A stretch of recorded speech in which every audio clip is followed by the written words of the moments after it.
أعوذ بالله من الشيطان الرجيم. بسم الله الرحمن الرحيم.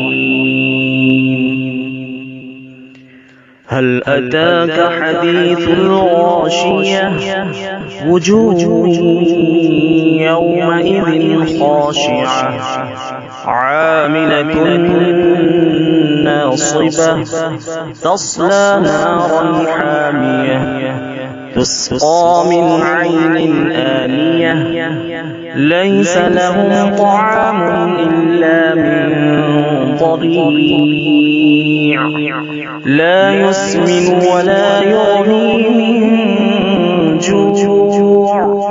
وجوه يومئذ ناعمة لسعيها راضية في جنة عالية لا تسمع فيها لاغية فيها عين جارية فيها سرر مرفوعة وأكواب موضوعة ونمارق مصفوفة وزرابي مبثوثة أفلا ينظرون إلى الإبل كيف خلقت وإلى السماء كيف رفعت وإلى الجبال كيف نصبت وإلى الأرض كيف سطحت فذكر إنما